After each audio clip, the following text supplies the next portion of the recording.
the Jimmy Nicks is where it's at though, man. And the funny thing about it is that I still have not came to another place. I know that there are some other places in Atlanta that probably got better barbecue, but over for Snellville though, that is the lick though, bro. So I was like, yeah, I'm good with that though, man. Whew. But we back. Hey. Okay.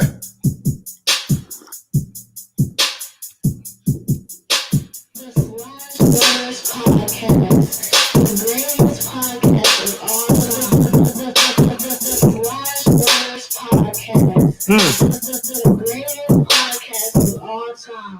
Yep.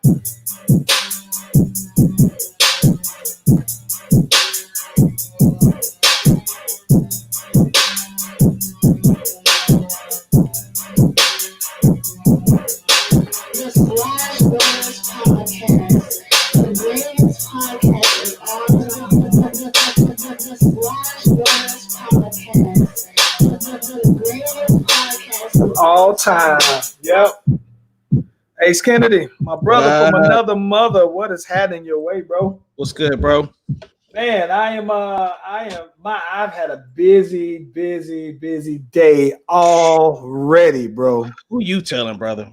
Yeah, my day wasn't like yours, but I was still busy. Oh my gosh, man. I got up this morning. So I got up at like 4:30, right? So I get up this morning because my mother-in-law wanted me to pick up this water slide. It's out in Lawrenceville, probably like about maybe 20 minutes away from me, 30 minutes away from me this morning. So mind you, I'm off. It's my off day. So I would rather be sleeping in any chance I get. And so I'm sitting here trying to, so because she asked me, right, I can't tell her no because it's her, right? Mm-hmm. I'm like, yeah, she's probably one of my favorite people in the whole world. I told my boy Damien, I said, yo, if I had to figure out, if I had a top 10 people's list, she would be in my top 10 people, period. And I'll say, yeah, these are my top 10 favorite people though, bro. So because she asked, I get on out there, man, and I'm there. She meets me there. It's like 5 o'clock in the morning is when this place opened on up. And so, bro, they sitting here. They bring out a forklift, right? And I'm trying to make sure, dang, is this thing gonna fit in my truck? Right. They put it in the truck. They take them by 2 people in a forklift to push it on in there, man. I get back.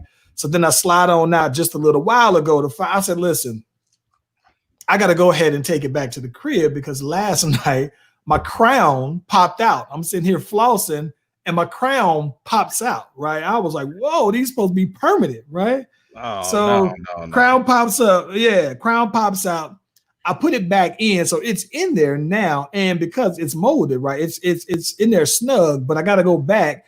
So I'm thinking that this morning I was going to go ahead, slide on out to the dentist. So I'm calling them. I leave them a message. They ain't nobody answer. I call them again. They ain't answer. So I'm like, you know what? I'm about to pull up. They didn't close. Everybody didn't close down. I'm calling all of the other affiliate stores. Ain't nobody there though, bro. So I was like, oh man. So then I get back to the crib, lay it back down. Just got back from over at the in-laws because I was trying to go ahead and take this thing out and get it set on up though, man. And had to get some of their neighbors to help me. This thing is heavy though, bro. I said, oh my Lord. So after the podcast, I got to go back over there, help them take it on out. Anything for my mother-in-law, bro. So yeah. I was like, yeah. Man, I had to get up early. I had an oil change scheduled for the day since I was off. I was like, man, let me try to be a little bit productive. And so I don't think Sarah knew I was off. So I came back home. I'm getting all comfortable on the couch, getting ready to watch something. She's like, yo, what you doing? Like, I'm about to lay down. She's like, you ain't got to go to work today? It's like, no, it's like the 4th. She was like, oh, so of course her brain started turning like, oh, I can get him to run some errands. Like, nope, nope. Yeah, so it's funny, though, man. I tell people, man, like for my mother-in-law, I laugh because I was telling the homie Damien. I said, yeah, part of the reason why I think me and her just we click very well is primarily because like she's always gone out of her way to be nice, you know what I'm saying? And I think that we kind of grew up very much the same though, bro. Whereas with her dad, you know, I had to dunk on him for him to be cool. And then once I dunked on him, then he was straight after that though, bro. So, yeah. Yeah, put him in, man. Me and Mel and my boy Gary got out there at Lone Branch Park though, bro. And I had the dunk on him out there. They were talking about something. We were talking about basketball, and he was like, you know what I'm saying, wanted to know how good I was. And I was like, we solid around here. Right. We pretty good. Yeah. So he grabbed one of it, and he was talking noise with some of his partners and everything like that around the way. And so he wound up getting there, got my wife's uncle, got one of his neighbors across the street, one of his Army boys and everything. We get out there, man, and we playing about 100 degrees out at Lone Branch Park, though, bro. And this is where you out there sweating, and it's so hot that your sweat dries up and you got salt on your face, though, bro. And we beat him. He out here hacking me. But I'm sitting here thinking like, nah, I ain't calling foul, because he thinking that I don't want you to think I'm just some pretty boy out here, right?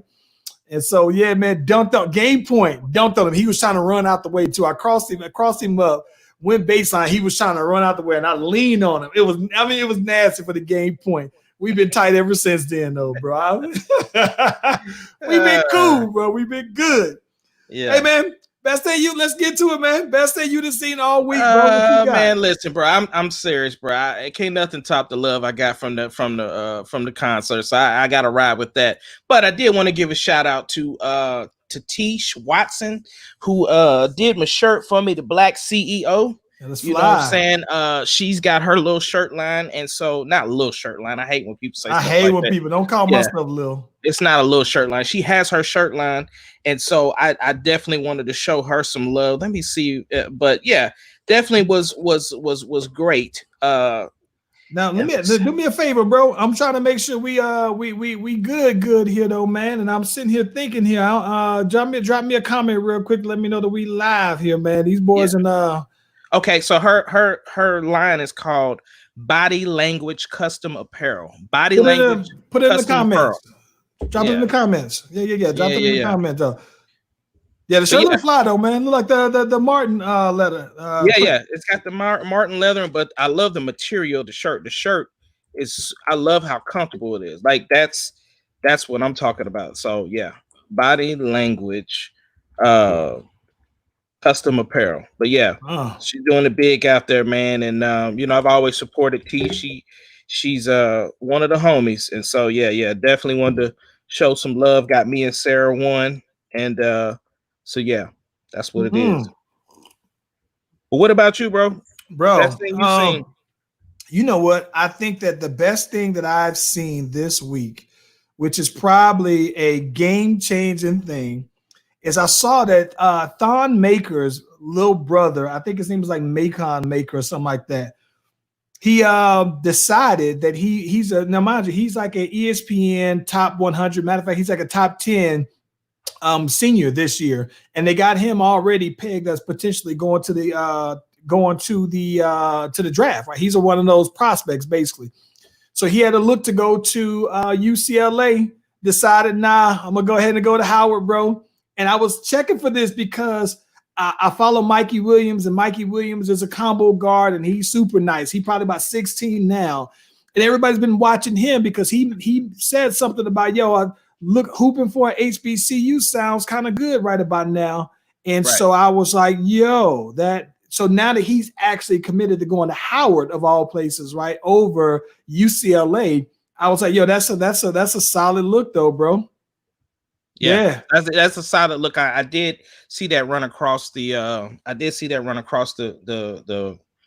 Bleacher Report, and I thought that was super dope, man. I mean, that could be a game changer for new prospects, because right now, we started to see a lot of those prospects going into the G League. So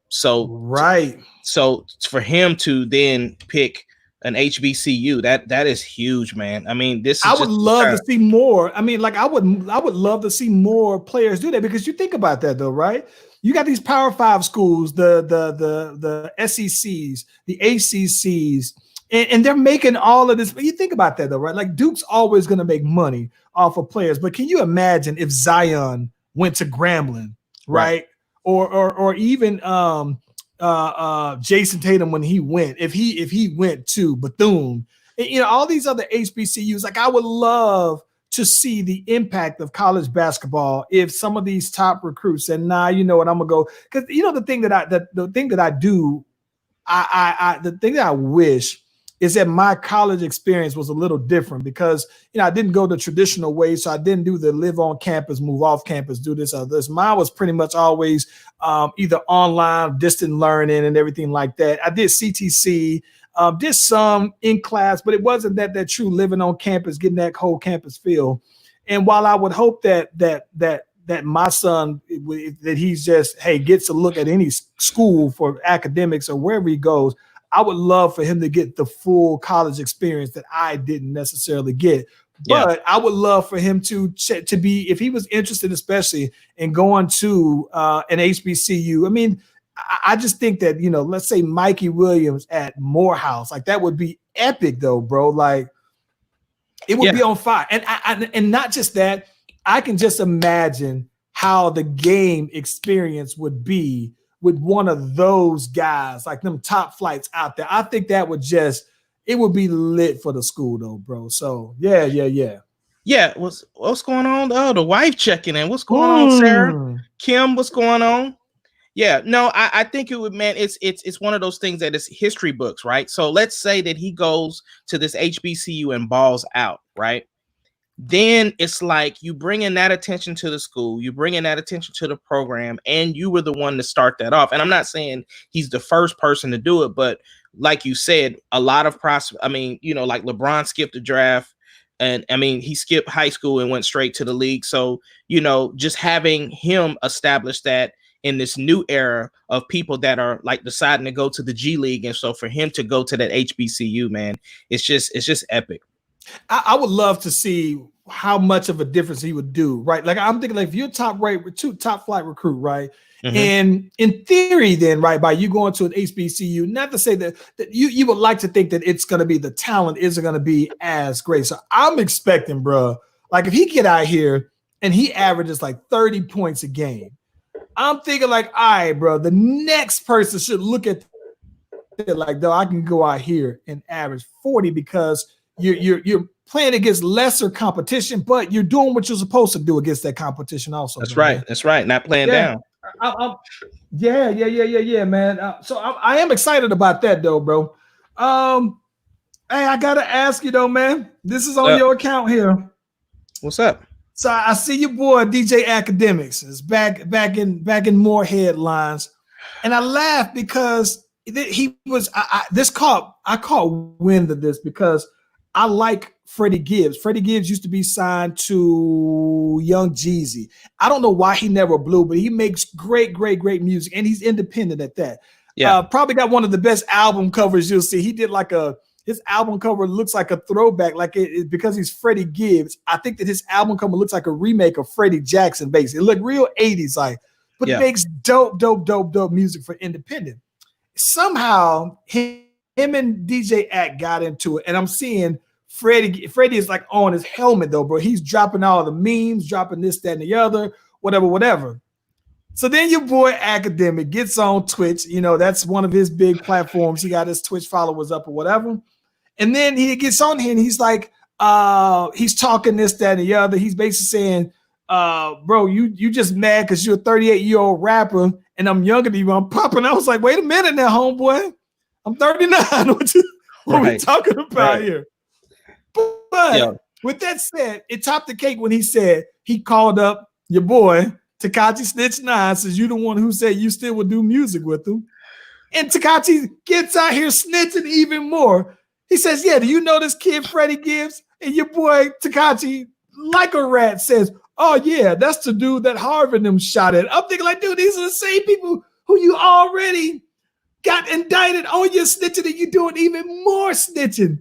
And so I was just like, bro, like he just always seemed to me to be like, I don't really see any positive things with him. I don't see that he's like responsible for more music being seen or responsible for elevating. Like everything that he's been doing has always been magnifying the negative, the beefs and all this other stuff though, man. Like, I mean, but that's the way of the youngsters, bro, is like beef sells. And so the thing is that you know, for Akademiks, he's on Everyday Struggle. He's been doing his Twitch thing for quite a while, which landed him the Everyday Struggle thing. So that's how he got on. You know what I'm saying? He tried to, you know, to actually be a DJ for some time, and you know, then he even tried his hand at being an artist. And so, you know what I'm saying? Like, if that's what you subscribe to, then that's what you get. You know what I'm saying? And the thing is that it's unfortunate, especially in this time. Like, I don't understand why us as a people are beefing.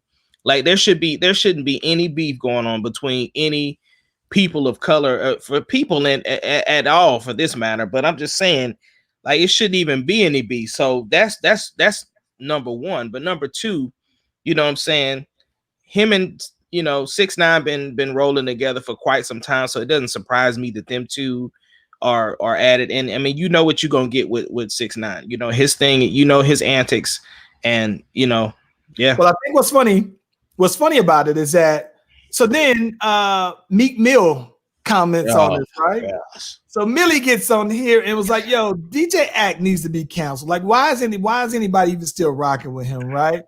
So then the boy Ak comes back. He says, "Well, you don't need to be." When he comments on that, I think your boy Snitch says something, right? Mm-hmm. And so Ak says something to the effect of, "You don't need to be commenting to me," almost like how Charlemagne was kind of taking the response to Birdman, like, "Why me? Why I'm coming after the radio guy." The radio guy, right? So he said, "You need to respond to your boy Snitch9ine," which to me, it's like, all right, well, you're trying to give him more of the platform while taking the heat off of you. And so the boy Snitch9ine gets up here and he's talking about, yeah, I don't see, you know, why everybody's celebrating Meek like that, because the boy got 6 months and he was crying about the whole time or whatever. I said, bro, I don't get it, man. Like, it doesn't make it any better, the fact that your boy Snitch got 2 songs with Nicki Minaj, who the boy Meek used to rock with. And I just think that for what I think that his platform, because it's growing, at some point I would think that there's a responsibility that you have to help elevate the culture. But I know that everybody's not going to like what you say, because there's going to come a point where me and you, we're artists. Somebody's going to not like my music, right? But dog, if you say my music trash, I'm showing up at your mama house, bro. But at the same time, though, man, but it's like somebody's gonna not like what we have to say about their music, though, right? Right. And so then it's like, well, listen, I'm on my platform, and I feel like while I am responsible for helping elevate, I'm also responsible for being honest with the people who follow my platform. Well, so I get that if he says a comment about someone's music or whatever, but he's just always involved with the drama part of it. Yeah, and I think for me, you know, that's why I'm always careful when I'm music. I pretty much say, yo, it's just not for me. You know what I'm saying? Because at the end of the day, you know what I'm saying, I respect anybody that gets in the booth and does something. I just think that takes a level of commitment. It takes a level of time, and regardless of what you consider to be your craft, like that has nothing to do with me. So when you put it out there, when you like you said, people might not like anything that I do, you know what I'm saying, or whatever the case may be, and I have to accept that. But at the same token, if I'm commenting on somebody else's music, I'm not gonna really say that it's trash anymore. I've been really trying to stop saying it's trash. I want to say that it's not for me. Okay, so you're better at that than me, because I'm like this. Okay, there are certain people that I just think that, for me personally, I'll never give their music a chance, right? Yeah. And when I give your music a chance, if I'm asked, what do I think? Then I have a scale of trash to great, like 5 mic. And it's almost like maybe it's because as a hip hop artist, I look at it in terms of, you know, ratings, like the 5 mics XXL classic. So you have your 5 mic albums, and then you have the very few songs or albums that may have gotten 1 mic or half mic, and they're just trash. So it's hard for someone who's trash for me to catch wind of it. But at the same time, if I listen to it and it's trash, I gotta call a spade and be like, yeah. But if someone said, but if someone says that they thought my stuff was trash, then I don't know, man. Like, if you don't like, but if you don't like, but if here's my thing though. Here's my thing though. Because I'm an artist, right? I understand, like, regardless of what the music ends up sounding like, I understand the hard work behind it. You know what I'm saying? So from artist to artist, I respect that. And your music is not for me. Apparently they got fans that somebody's liking it, and that's for them. So for me, instead of just saying it's trash, it's not for me. Here's a perfect example of that, right? So this is the perfect example. I tried to listen to one of your boy Snitch9ne songs. It was enough for me to know how he rapped that it wasn't for me. But more than that, surprisingly, not even surprisingly, you know who I just can't get into is Kodak Black. And the reason why I can't get into Kodak Black is because I just don't like his tone enough to even listen to him for a full song, not even a full verse. And it's almost like how I used to hear people say that about Freeway. Like, people like, I don't like Freeway's voice enough to listen to him more. Well, I remember a time when Kodak put out his last album and they thought that it was like a classic album, and I couldn't give it a chance because I couldn't get over how he sounds, right? And I guess to me, I wouldn't say that he was trash. It got to me and I couldn't get to that point. But if I thought that he was just trash, like, trash to me it's relative, right? Because for me, this is the reason why I would feel like, even though I don't have any problem with saying something is trash if it is, but this is the reason why I would feel like, I would feel almost like, no, we gotta have words. You gotta explain yourself. If you said my music was trash, because primarily it's because I'm thinking like, listen, man, I'm writing all my stuff, I'm producing all of my stuff, I'm recording. So there's a bigger, I'm very selective. Yeah, but that's the thing though, Charles. That's exactly why I say it. I'm clapping at these boys, man. But see, that's what I'm saying. You looking for the smoke. Like, that's my thing, because of the fact that I know certain people are putting that same energy of writing their own stuff, however elementary those bars might be. It's still one of those things. If it's not for me, just not for me. Shout out to Vixen and Kim. I'm trying to get to that. Yeah, shout out to Vixen. I saw them checking in too. I'm trying to get to that point. I think that I've tried to get better at it, only because my creative process it's all on me, right?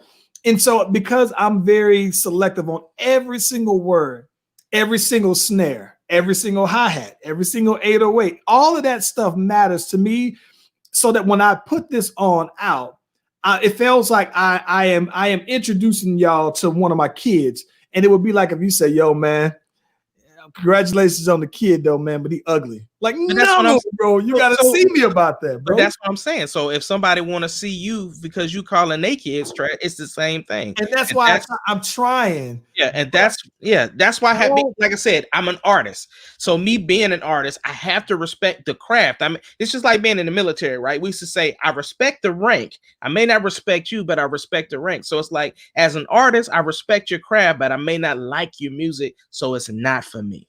That's why when Erykah Badu said, keep in mind I'm an artist and I'm sensitive about my issue, nothing has, I don't remember hearing anything more true, because like I'm so protective of when I put music out, when I put this content out.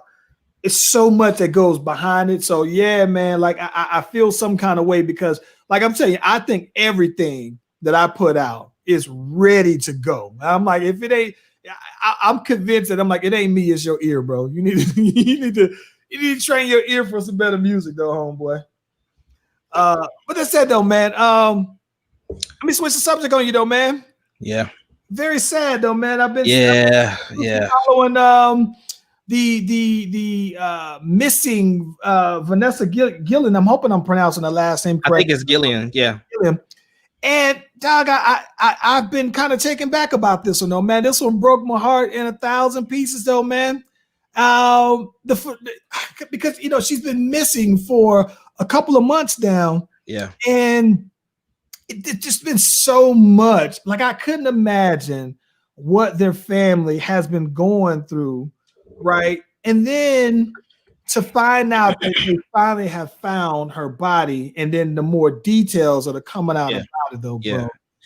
Well, man, it's coming at it from a bunch of angles, right? Like, I used to be in the military, so that's one thing.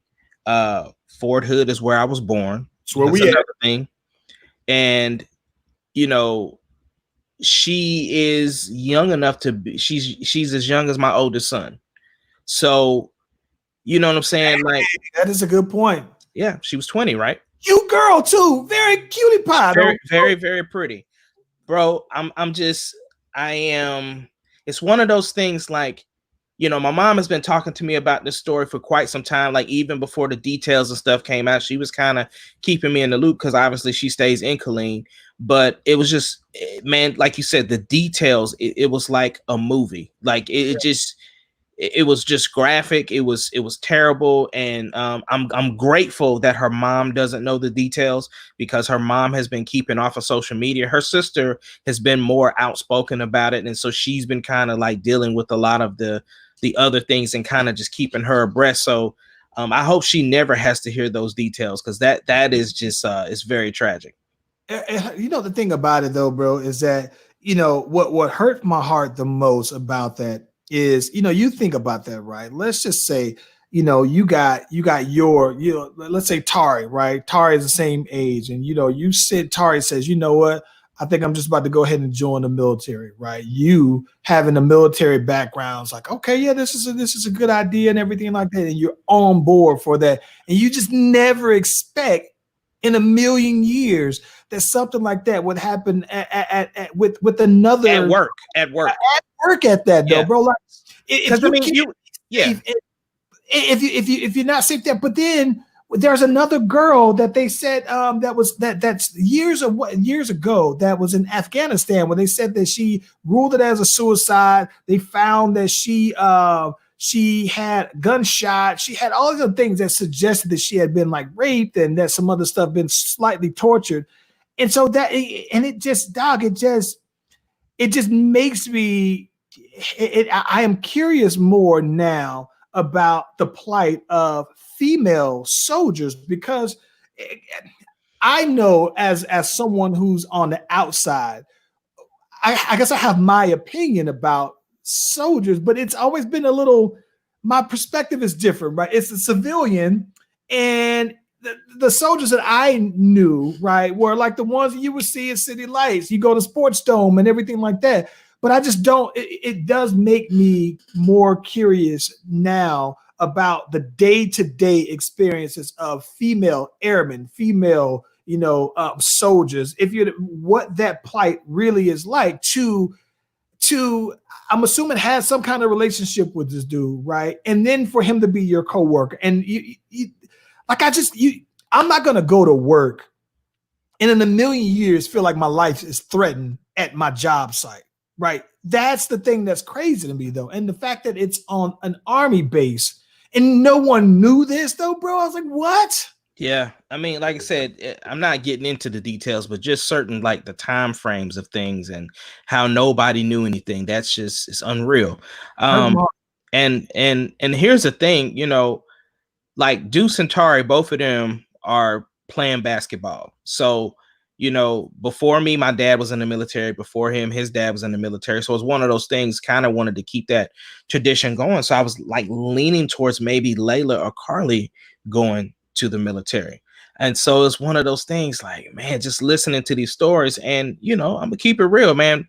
You got to understand, if you're coming straight out of high school and going to the military, it's your first time being away from home, and right. you out there. And so the thing is that, you know, it's just like when you fresh going to college and you by yourself, it's, you know what I'm saying, things happen.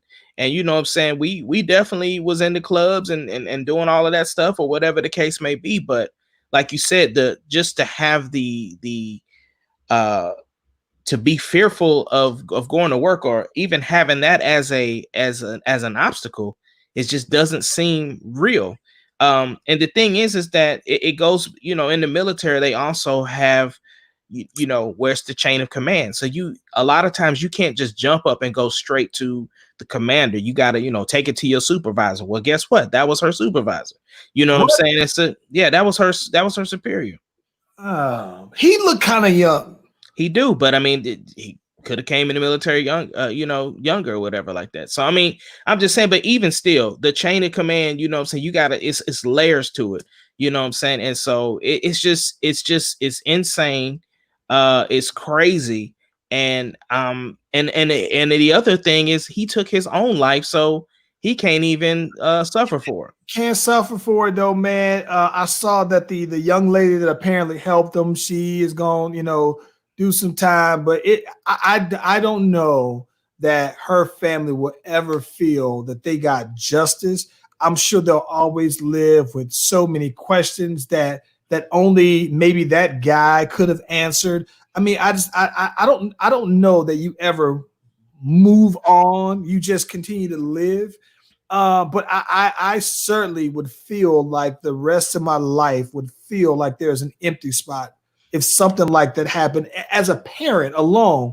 A loved one, but a parent. You know, it's like you expect that your kids would bury you, not that you know you got to bury your kids, though, bro, for whatever the reason is.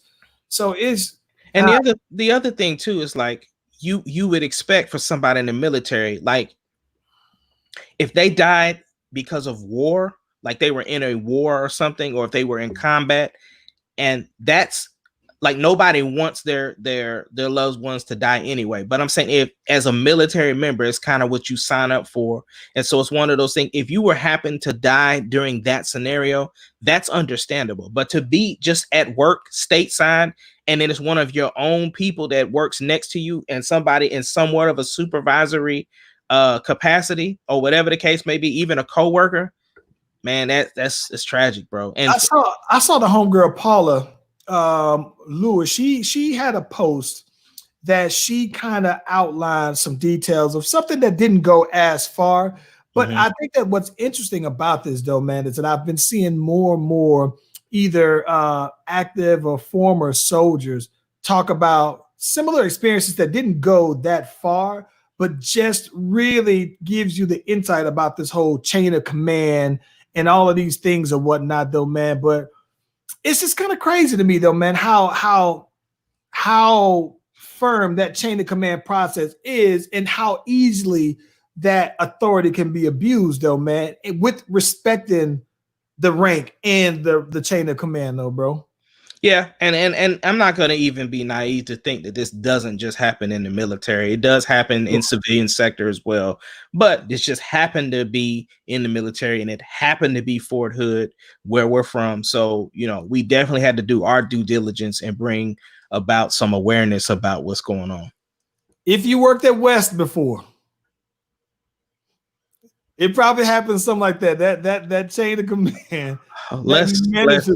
Let's talk about West real quick. Because if it happens that, listen, because we're only talking about this not to make light of their situation, but just in parallel. I remember West Telemarketing, and bro, it was I learned so much professionally from West Telemarketing, bro.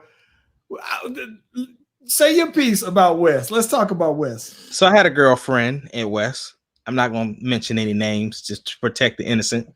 And her and I dated. We wasn't really, wasn't too long, maybe 2-3 weeks or whatever. Everything was going smooth. Well, one of our supervisors caught wind that we was dating because, we would take our breaks and stuff together, whatever.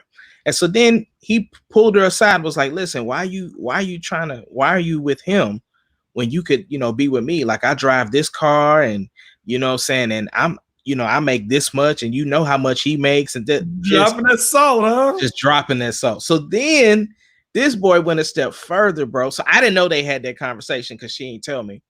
Lo and behold, bro, they start monitoring my calls.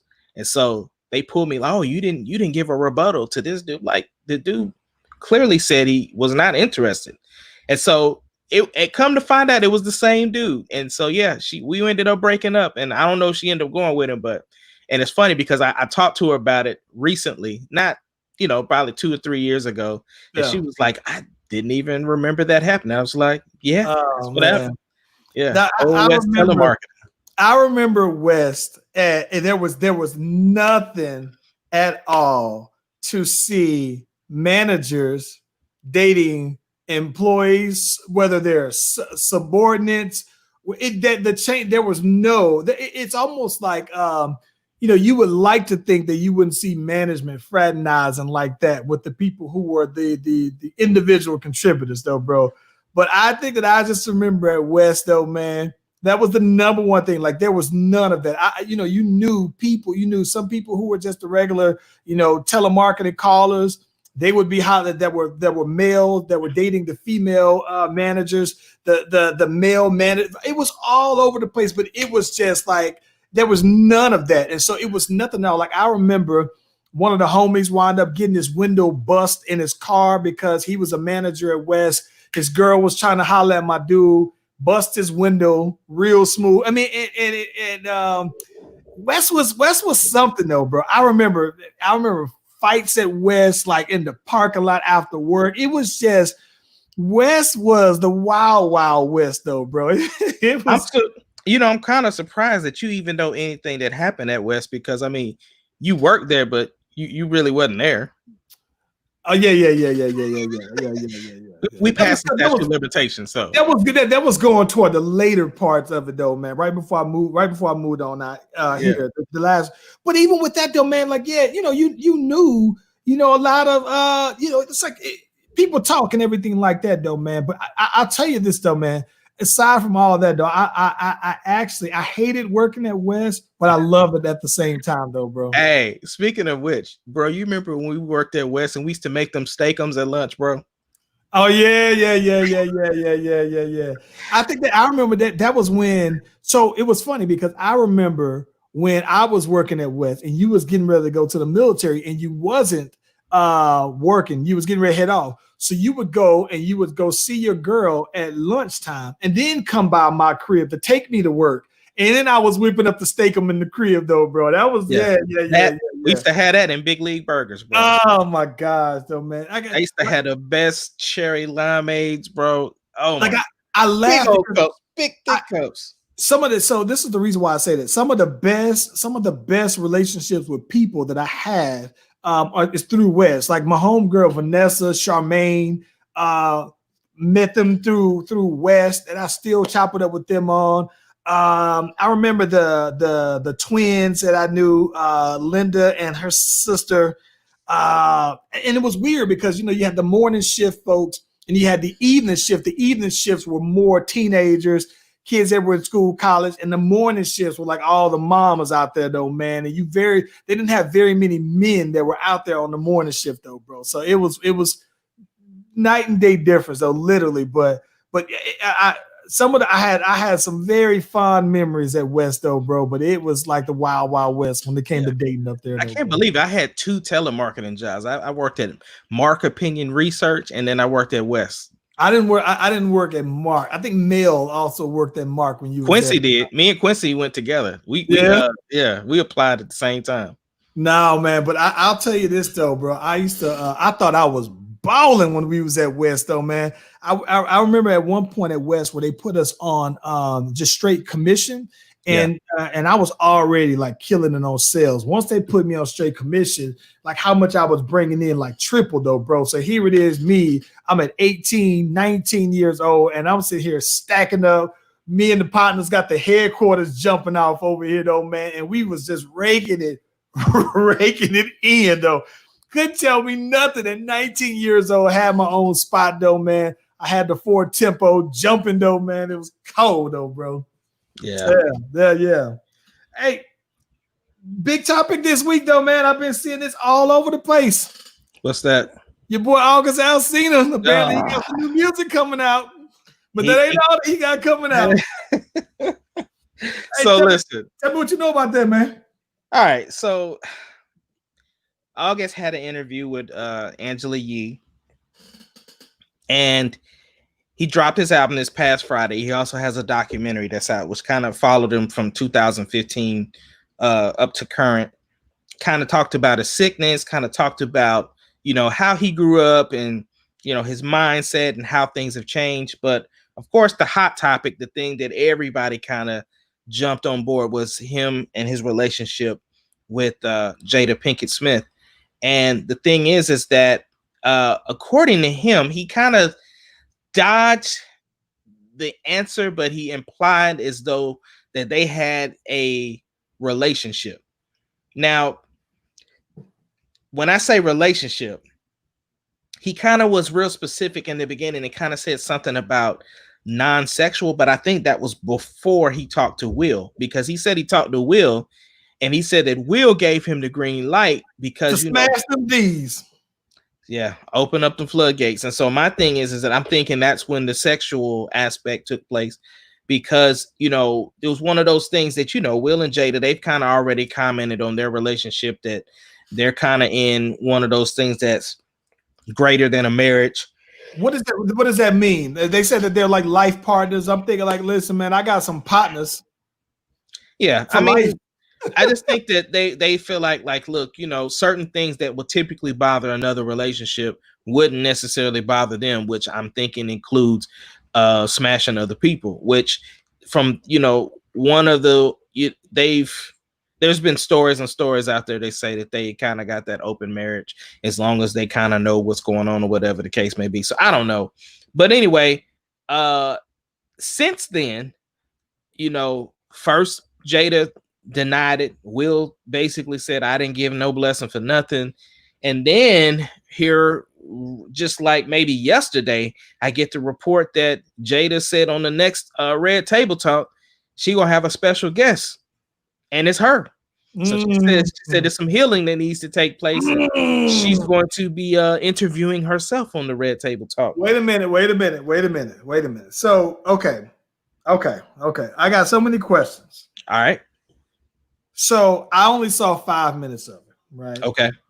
And what I don't know is, okay, so is he indeed saying it didn't start out as a sexual relationship, but it did? And I had the conversation with Will. Will was kind of like, you know, all right, this is what I'm assuming. This is kind of what we do. So It ain't that big of a deal. Now I'm good with that. I don't see. That's the thing. He goes on vacation with them, family vacations, though. So it's like he was in the inner circle for real, right? So it's one thing that you let your girl, you let your wife, because you thinking like maybe they're thinking, hey, we together for life. You know, maybe just having sex with one person isn't that big of a deal to them, as long as all the other parameters of their marriage stay strong. Let's say hypothetically if that's what it is. So then I'm just sitting here thinking like, well, it's one thing for you to do that as long as I'm aware of that. But to bring you on vacation like you one of us, I don't know. That's different though, bro. So then my question is that is he coming out about being hurt and talking about how it was making him sick because they broke up? Like did what happens? Like that's what I'm wondering. What I didn't ever get is that, hey, I was this to her and we broke up. I'm assuming they broke up because he sounds like, you know what I'm saying? Like he sounds like a real, you know, dissatisfied, hurt chick about. I'm not gonna say. I'm not gonna talk about females like that, but he sounds really like a chick about this stuff, though, man. In the movie type chicks. I'm not gonna talk about real chicks, but he sounds like a chick in the movie, though, bro. Like you. He sounds scorned. He sounds hurt. He sounds like a scorned broad about this, man. Yeah, so that's the thing. Angela didn't press him about it because I'm sure when, you know, during the pre-interview, they was like, listen, I'm gonna address it, but I want to say it in my way. I don't want to, you know, like she really just let him speak. And so there's no confirmation that there was ever any asexual relationship. But, and here's the thing, I personally don't really care. I really don't care. My question is, why now? Why now? Like, you got an album that's dropping, you got this documentary that's dropped. You haven't been in the public eye for quite some time because you've been dealing with a sickness. So what was, like you said, what was the need to drop this information? Like, did they break up? Is he out of the inner circle of the Smiths? Like, what is it? So I also want to know what made them break up. Like, she's been like, all right, this is getting old, so I'm just on. Did she get her new side dude? Like, that's the stuff that like. If you're gonna go there, right, then just go ahead and be prepared to take on all questions about it. Answer everything. Like, I understand that she didn't want to pry, but I'm talking about he up here, his voice sounded about shaky like doggone. Listen, you should have seen him in the beginning of the interview, because that boy was like, I mean, that boy had the shakes, and he knew that question was coming up. And so it'd be, you know, Angela did a real good job of like calming him down. They talked about other stuff before she brought that up. But yeah, something happened. But that's the thing though, because it's so inner circle with the Smiths, man, it's one of those things that you probably will never hear the true story. And I'm interested to obviously see what she's going to say on the Red Table Talk. But I'm just saying, so this is my thing. If you get up here, you talking about you saying stuff for healing, it's stuff for you to heal, or is it to say, let me just come and let me tell my truth? Yes, I like if she's just saying, all right, he told his truth, which I'm gonna be honest with you though, bro. Okay, let's talk about this though, bro. Yeah. Jada Pinkett-Smith had Tupac kind of sprung as well, right? Way back in their day. And then fast forward, now you got August Alsina, who's basically looking like he was about to die behind being so emotionally scarred about being away from her and their relationship, you know, dissipating. So I gotta ask you, bro. What you think Jada's sitting on, bro? It's it's vintage. It's vintage. And her and J-Lo. Yeah. Is she sunshine? Yeah. Okay, yeah. So listen. So this is the man in me. That's where my mind is. Of course. The very first thing in my manly mind is said, God dog, Jada, like, but then why is Will letting that be distributed around? Well, if it's that fire and you don't want to be without it, you just like, look, I got to deal with the rest of it. And then, you know, maybe Will likes variety. You know what I'm saying? So, you know, maybe their relationship, because I mean, that's a good point. Just like we talked about, like in our book that's going to be coming out, when in our book, we talk about, you know, if everything else in the marriage is good, you know, what are you supposed to do if you lack the sex part? You know what I'm saying? So it's one of those things like, what if everything else in the relationship is good, but they don't connect in that way? Maybe, or whatever their arrangement is, because I don't even know their arrangement. That ain't my house, that ain't my wife's or whatever. But I'm just saying, you know, if it's got to be something, because again, like Will said in an interview, he was mad at Pac for quite a while. You know what I'm saying? So I don't know. Maybe him and maybe August and her were getting a little too close, and Will said to cut it off. Like, ain't no telling, bro, because they're not gonna release that information. You know what I'm saying? Here's the other thing. Here's the other question that I got for you. Right. So now my mind is also thinking.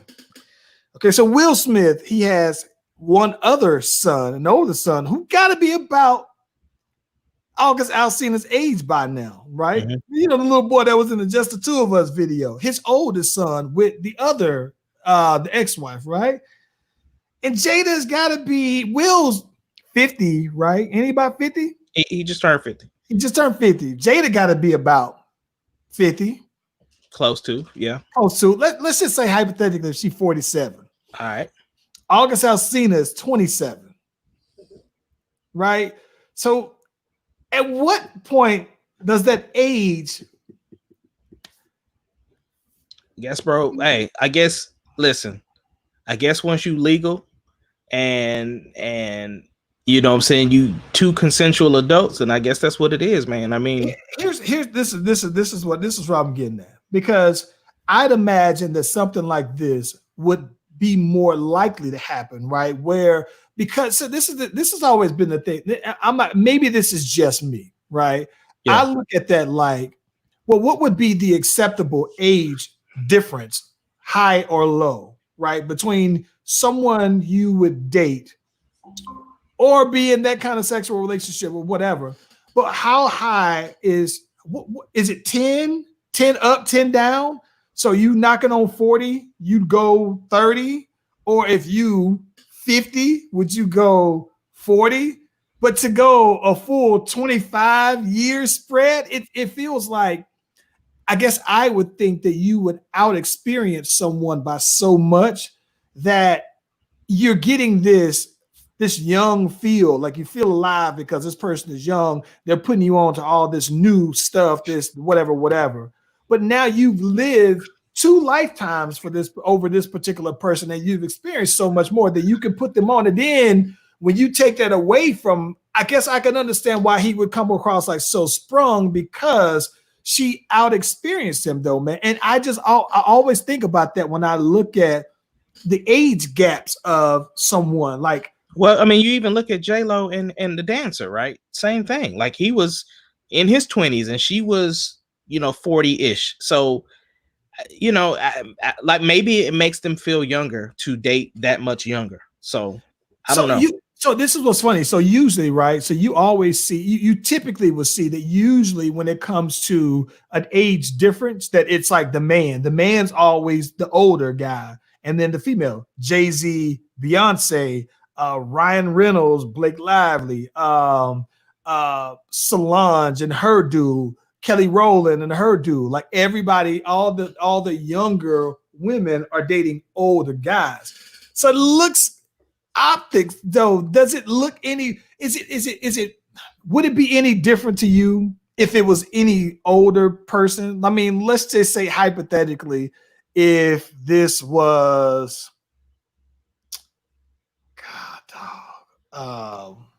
Joe, right, an old singer, you know what I'm saying? Like, does it make it look more complicated, the fact that he's so young? Like, what does that age dynamic do? I don't know, man. I just think that, some people are just living healthier lives, because I've seen some people who, like, what I'm saying is, when I was growing up and I would think about who was around our age or even, older, like close to 50, you would think like, 50, bro, that's old. You know what I'm saying? Listen, I didn't know nobody who was a fly 30-year-old, bro. Exactly. So now I didn't know not a single fly 30. Now listen, I'm gonna be honest. I think my dad's a cool dude. I didn't think my dad was fly at 30. I don't remember seeing anybody who was fly at 30 until I moved to Atlanta, bro. Right. And so that's the thing. Like, you look at us, right?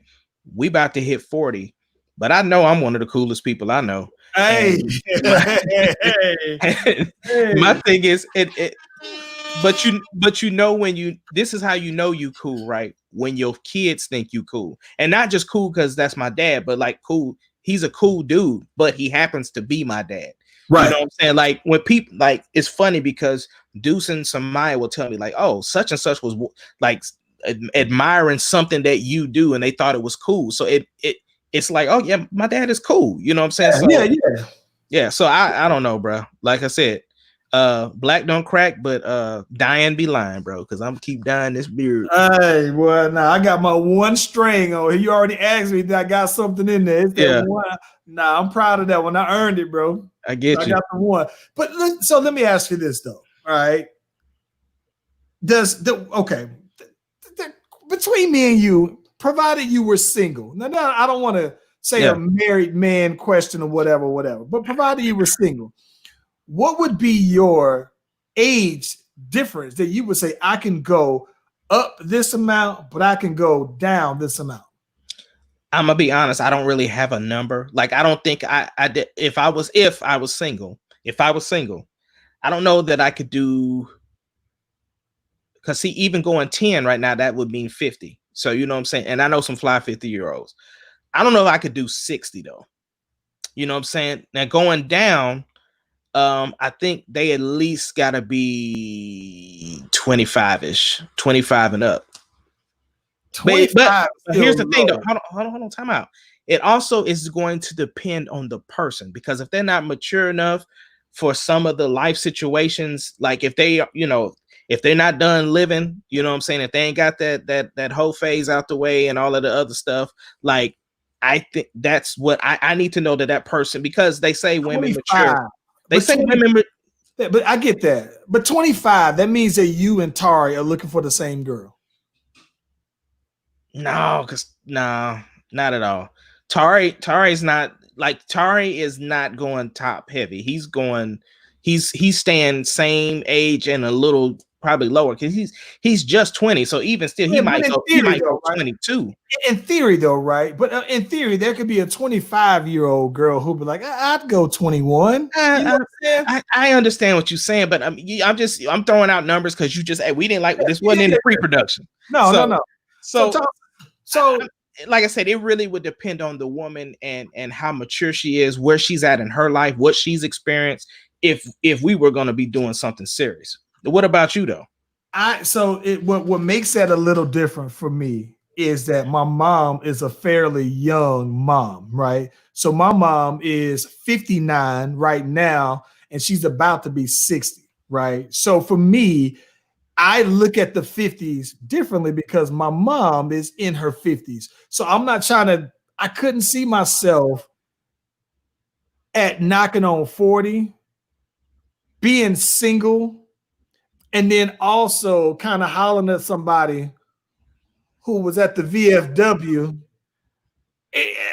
But see, that's the thing, though. Not all 50-years is going to the VFW. Give it to me, though, man. But so that's VFW in Marlboro, man. Like, you hanging out at the VFW, man. That goes back to what I'm saying, right? When we grew up, 50 was different. 50, like, listen, maybe it's because when I agree, because when I think of 50, I think of because my mom is 59, and I know what my mom was doing at 50. I know what my mom's friends look like who are 50, and not to say that they look bad or whatever, but I look at someone in their 50s like they're my mom, like they're my aunt. I 100% understand that, but I don't know. But see, that's what I'm saying. It depends on the person, because some 50-year-olds, although there is this woman that I keep seeing circulating on. And she's 70?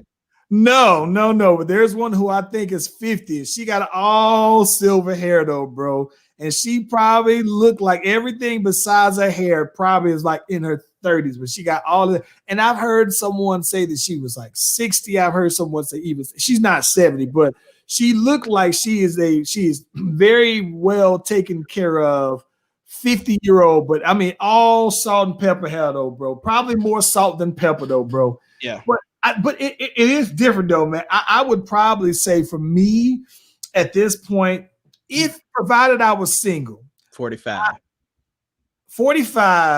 so 5 up, yeah, and 10 down. And I got to be selective about that 10, because I'm not trying to get with somebody who's 30 and then they ain't never been proposed to, because then they crazy. Because then they go back to the 30-year-old rule, because that's why I look at that and I think of, okay, well, shoot, I'm 39, right? And if I went too low, if I went 10 down, that means that put me in the category of these women who I always say that if you're 29 years old, 28 years old, and nobody's proposed to you, right? By the time you turn 30, and you're 29, 28, 27, and that clock is getting closer and closer to 30, and not one person has proposed, then it's not the men that you've been dating. You're just crazy. And when I lower my number down, that means that those women are those type. So I gotta say 5 probably both ways would be safe. And I gotta really do my background check on you if you're below 35. If you're 30, I gotta do some fact checking on you there. But the number one question that I would ask is, one, what is your mental health like? But then also, What have you been doing since 18 years old that you've never met a guy who cared enough to say, I got to take this one off the market? Yeah, but I'm just saying, what if they were career oriented, where they focused on their career, and so now they're in an established place where they can entertain? I respect that. Okay. But you can't blame the men. You can't say you ran across the wrong one. You can't do none of that. You say my issue, my red flag is that I spent my 20s getting my career together. I understand that, because then it's like that also tells me, well, do you have the room for anything else to be more important than your job, right? How much room do you actually have then if you spent all of your 20s getting to that point? Let me ask you a question. Since we just throwing out some randoms, I got a good one for you. If you were single, right? If you were single, what is your stance on dating women with kids? Oh my gosh. Because I mean, think about it. We at our age, and shoot, I got a grandchild. You off the porch early too, bro. Okay, so this is my damn. What's your stance? So this is the thing about it. The issue that I have, I would rather.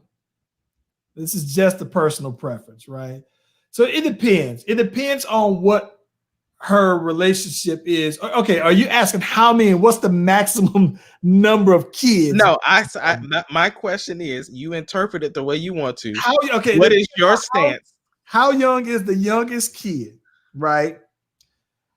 How many baby dads she have if she got multiples, right? Listen, and I feel bad that a woman with kids would be under such scrutiny, right? but I gotta know how many baby daddies you got. One, right? I gotta know, what is your relationship like with their kids, with their fathers, right? That's another one. Because the one thing I don't want to do, this is the one thing that I'd hate. Because at some point, let's say if you go ahead and you pursue it and you say, all right, let's go ahead and get together. Y'all move in, y'all get married or whatever, right? And let's just say hypothetically, if you're very more involved, let's say that the dad's not as much in the picture, even if it's long distance, whatever it is, right? Now, you know what kind of problem I would have if a kid looked at me and be like, you ain't my daddy, you can't tell me what to do. I'd be like, bro, you can catch this RKO across this table any day.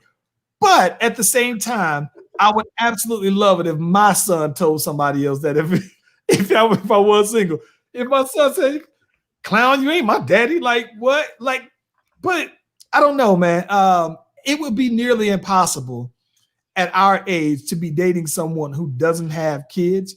I would say that if you are our age and you have teenagers, that means that you had your kids fairly young. So your teenagers have watched you through your 20s and 30s, basically, though.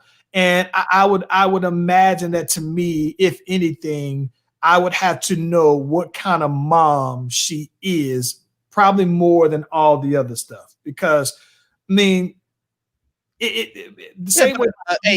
But you got to think too, though, right? A responsible mother, you're not meeting the kids probably until 2 or 3 months in. Is that the going rate, 2 or 3? I mean, what I'm saying for a woman to feel comfortable enough that the relationship is going well, that's 8 weeks, bro, for 2 months. No, I don't want to meet your kids in 8 weeks, bro. That's what I'm saying. 2 to 3 months. So what I'm saying is, I'm gonna be honest with you, bro. I might even be able to go about 4 months, bro.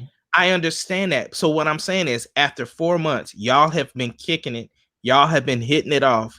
Everything's going well. The relationship is going well. And then she said, hold on. Shout out to me. They don't do that no more. You gotta explain that though. What are they not doing? You gotta quantify that. I believe that. I believe what, and I don't want to put any words in Tamika's mouth. Yeah. But I do know people who will have you meet their kids within the first couple of weeks, like 2, 3. And I think that's just way, like, I don't even know if I'm still getting to know you. Right. I don't want to get to know your kids also because I don't know if I like you yet. So I don't know if I'm going to like your kids also, though. So I think that that's what Tamika is saying, that some people jump the gun on. They do. But what I'm saying is, let's say you wait the 4 months, right? Y'all been kicking it. Everything's cool. And then you find out she is a trash mom, bro. I'm out. I can't get with nobody who's not a good mama, bro. Because then it lets me do that. Then I'm thinking that's why you're single, bro. That's why that's why you on the market. Then if you're a trash mom, like, no, I have no respect for a woman who's a trash mom, bro. Like, are you serious now? Like, what I look like? Listen, if you're a trash mom, what I look like bringing my son around you? And that is the number one thing that I think that people, especially females, if I would tell somebody, a female, and if they're talking to a guy who has kids, you should know, you should say, well, what kind of daddy is he to his kids that I'm gonna bring my own? And even if you don't have any kids, right? I think that if you don't have any kids and you're dating this guy who has whatever amount of kids, I think that the kind of father he is speaks volumes. Now, mind you, the kind of partner he might be would be differently. But I think that to me, when he has kids and you're a great kid, I think that when you're a great dad, that tells you what you're capable of. It tells you, if as a mom, being a great mom tells me the kind of love that you're capable of giving someone's position in your life, though, man. But if you're a trash mom, you've gone up the street with that. I'll know that within 2 months, bro. Yeah. So V, what is your time frame? If you were dating somebody new, when are they gonna find out you have kids? She says, hold on. V says, you will know I have kids, but no one with me for a long time. And I respect that. Right. I respect that 100%. And I just think you can keep it interesting. Don't have me picking up your kids from school. Don't have me taking your kids to the skating rink. Yeah. After 3 months and 3 weeks. No. I don't want to go out to dinner with y'all family like that. You know what I'm saying? Like, you might have bad kids and just your kids might be so bad. Maybe I do need to meet these bad kids early so I can go ahead and tell you I'm out early. She says some kids, Tamika says some mothers want to see how the man reacts around their kids. Or in today's generation, they're meeting them at the door. No. I'm cool on that one, Tamika. You got that's the thing, though. You know what I'm saying? I think all of this is alleviated by having that conversation. And that's the thing. If you and I were single, we know how to open our mouth on because I think anybody that gets to around our age, they're not dating for sport no more. They dating for partners. So, I don't know about that, man. Hold on. Wait a minute. Wait. You mean to tell me somebody our age would be still dating for sport? I don't bite this. Listen, bro. I'm going to be honest with you. If you're our age and you're single, I think that it isn't necessarily about dating for sport, but there are a lot of people who feel like, let's say men in particular, right? Yeah. I know a lot of men who said, I've been married before and I'll never do it again. So it's not about the dating for sport. See, hold on now. That's a different situation, though. Well, but you're talking about men our age, people our age. At the same time, though, right? I think that if you are our age, right, you have been through some things in relation. I would hope that you would have had some long-term relationship. Let's say 10 years, a 10-year relationship. And I think that a 10-year relationship, by the time you're our age, I would almost wonder, why haven't you had a 10-year relationship with someone? At least 10 by our age, though. Yeah. I mean, it's hard in these streets, bro. I got friends that's dating, and they said it is terrible dating out in these streets. Listen, man, I got some friends who said I ain't even looking, bro. Like, somebody was like, I just don't even. But that's more of the thing, though. When you're saying like dating for sport versus dating for I couldn't imagine being single at 40 and then dating to marry, or like my expectations would be different from when I was in my 20s, though, man. Like, when you were in your 20s and you were, when you were looking for that, that would be one thing. But I just don't know that people, when you get to your 40s, now maybe because I ain't quite in my 40s and I ain't single, But I just don't know that. Yeah, but the thing is, like I said, when I say that's different, because if you're coming out of a long-term relationship, again, that should be something that's discussed in the beginning. Because, like you said, as a man, we might be thinking that like, nah, I'm cool. I just want to date. I ain't trying to get married or whatever the case may be. But some of these women is looking, they ready to. How soon? Let me answer this. Okay, another hypothetical here, Ness, as we go on there. Yeah. How soon after divorcing, right, that you say, all right, I'm getting back out there? Wait. Yeah. So you get divorced and you're single. You're back single, newly single. How soon after do you just say, all right, now that I'm newly single, I'm getting back on out there? Whether it's just and you can divvy the how you say, well, in a relationship, you can say whatever, you just out there, seeing what's out there, right? Well, I'm saying most people who are married probably go through a separation period. And so 9 times out of 10, depending on how, like if there's no reconciliation, and there's no possible way that they're getting back together, you could literally be dating while you're separated. Now, I mean, I'm just saying that's a possibility. But so I don't know, man. I just think whenever somebody's ready, because everybody's different. Some people coming out of that relationship like, listen, I just need to take time to work on me, or I'm gonna get this single body back and do all of that stuff that, so that's another thing that drives me crazy. I respect it, but that drives me crazy when I see somebody, they get divorced and then they back in the gym heavy, out here trying to go ahead and live this new life that they wasn't doing when they were in their relationship. Bro, like, go somewhere with that, man. I think that's the reason why I gotta be honest with you, bro. I don't know that provided that I was single, I wouldn't know the first thing to even start with. I wouldn't know the first thing to do.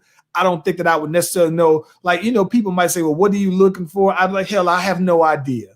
Like, no, I've been with the same person for X number of years, though, man. I have no idea what else is out there. What else look like? Like, I would have no idea where to start at, bro. Yeah.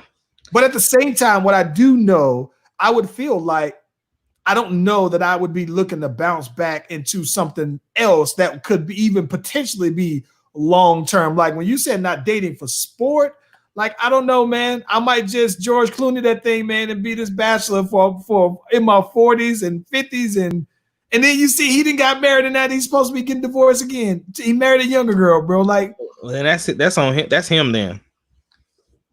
I don't know, man. I mean, the homegirl Vicky says the divorce question is going to be different for everyone. It depends on why the divorce happened. Yeah. That's what I'm saying, man. It really does depend, because I mean, here's the thing, right? Let's say that a chick was in an abusive relationship, or a chick was in a relationship where the dude is out there, or if the woman is out there, you know what I'm saying? And did you just find somebody that connects with you right away? I mean, it's like I said, I don't think there is a right or wrong answer.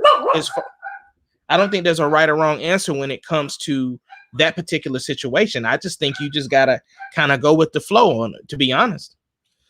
I get it though, man. I think that for me though, bro, I don't know. I would imagine that if you are freshly out of a marriage for whatever the reason is, and then you jump into a series, I'm like, why exactly? I had my mind, the way my mind would be wondering, I'm like, why are you so pressed? Fall back. Why is it being pressed when it's just like, don't be so pressed, bro. If a relationship happens, it happens. Yeah, but my thing is that if the relationship happened, but I'm thinking like I've seen some people, I have literally seen some people go from being married and being divorced to actually being married again within 3 months. What? Sit down somewhere, let the miles cool off. Let that other dude rinse off for a little bit. Let him wash off. I know you wouldn't be in like literal, because I mean, legally you can't do that, but no, I've seen some people. I know people who have gotten divorced. After they got divorced, within 3 months, they were already remarried, bro. Nah, bro, it's supposed to be 6 months. You cannot remarry unless it's the same person that you marry. But they got to vary by state. Oh, maybe so, because that's Oklahoma law. Oh, I was about to say though, man, no, because I know for sure. I know that I know that for a fact. But I just think that I don't know, man. Like, why are you so pressed to? Like, I know that I know, and don't get me wrong. I believe in the whole sanctity of marriage, though. But more so enough to also question, like, why would you be so pressed to jump back in there, seeing that you were divorced for whatever the reason is? Like, I'll never condone somebody getting, beat on or whatever. V, you said 6 months. That's just 6 months is so soon, bro. Think about this, man. That means that it is July 1st. That means that by Christmas, you spending Christmas with a whole new person who's your husband. So not husband. Hold on, not husband. She's talking about dating, bro. Okay, dating. Okay, I can see that. But that's what I'm saying. Yeah, dating. That's what I'm saying. Like, you don't know. Again, after divorce, you cool back 6 months. Right? You with a new relationship. That's half a year. And again, we ain't getting no younger. She said you married the wrong person. I don't see you gonna have me have a whole sidebar conversation about that, because I never understood that. If you know the wrong person, listen, bruh. Listen, this episode went a drastic turn. Oh my gosh. Relationship advice coming from the Slash Brothers. We supposed to be talking about August Alsina, bro. Listen, man. I think that I'm trying to figure out how we got here. We jumped from the age difference. We start asking them hypothetical questions. I just think that, bro, I don't know. When it comes to that divorce and thing like that, man, like I would if a girl, even if I was just single for 2 years, 3 years, and a girl told me that, all right, you know what, I'm seeing you now, and you told me you just got divorced 6 months ago, 4 months ago, I'd be like, time out. I would have so many questions though, bro. But there's nothing wrong with having the questions. Like I said, until you're in a divorce and you don't know why that person is divorced, you can't just assume that there's like they didn't take that time that they needed, because a lot of times when you get a divorce, you've checked out some years before that. Like, it's just at that point, the divorce is just a formality. So now, what would be intriguing to me, right? Okay, so what would kind of be intriguing to me, and this is going to sound weird and hypocritical at the same time, but at the same time, if I would be somewhat intrigued if a chick says that I've been married twice, multiple times already, right? By the time you come into the, so you're in your 40s, right?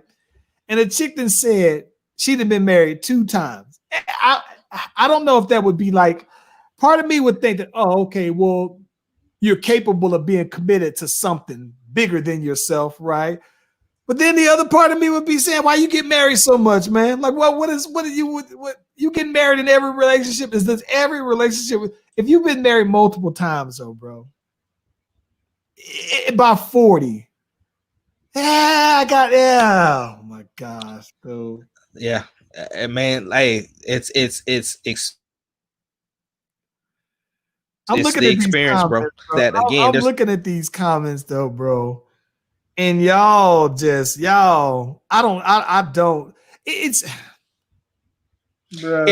hard for you to understand because you ain't, like, I've been divorced. So, my thing is I understand like positions to be in and where you would be at before you even actually get the divorce. So, I mean, and sometimes moving on is even healthy for the person to move on. So mentally, you could have checked out a long time ago. The moving on, the separation, just the formality. Yeah. I can see that. I mean, because some people live in separation for years because they either can't afford the divorce or they just don't, and so you move on, and then, like I said, the actual divorce is a formality. So I get that, man. I think my daddy was separated for like 10, 15 years though, bro. I do think that it's an interesting question though, man. But I think that the age difference though, bro, that is where it is, because I think that, to me, being 40 something though, man, being in your 40s is I used to think that turning 30 was a big milestone and crossroad, but I would think that being single in your 40s is like I guess that being single in 40s could be black and white. It could be on one end of the spectrum. You could feel like I am completely empowered, but at the same time, on the other end of the spectrum, it seemed like it could be a damn zoo, bro. Like yeah. My God. Well, look, man, we thank y'all for rocking with us this evening. We definitely was not. Shout out to Tamika in the comments. Shout out to Vixen in the comments. Yeah. So this was dead. We took a left turn, but I'm glad we did because this is some interesting perspective that I guess. Listen, man. We talk about this stuff all the time. Like we talk about it all the time, but we talk about it between you and I. And I think that it's always interesting getting the perspective of females, especially females of our age group anyway, though, man. So real dope. We getting everything ready for this book we writing. So we got the book coming, man. The book, we've been talking about this book for 20-something years, though, bro. Hopefully we can finally see the light on this one, though, man. But oh my gosh, though, man. Shout out to the homegirl Tamika, though, man. Love her to death. Shout out to my boy Chad. I don't know if he gonna see this one. He probably still let's see though, man. But good stuff, though, man. Hey, man, I am curious to see what's up with this August Alsina. That was the original of this conversation, though. But I'm curious about to see where this one goes. Whenever Jada Pinkett-Smith has her sit down with herself, I will probably want to at least watch it because now, I mean, maybe I don't consider myself someone that keeps up with gossip, but I think the dynamic of this particular relationship with the age difference, with her being married, with him coming out first about this one, coming so scorned. Now her saying, I got a platform. It's unique. And for some reason though, man, I don't know. It captured my attention though, bro. So I'm definitely, I got it now. Now I'm intrigued to see what's next. Yeah. Maybe the next podcast we got, this is called Why Now. The next one might be called What's Next. Yeah. Yeah. All right. Love y'all. Y'all. Hey, Slice Brothers, man. We out there, man. That is crazy.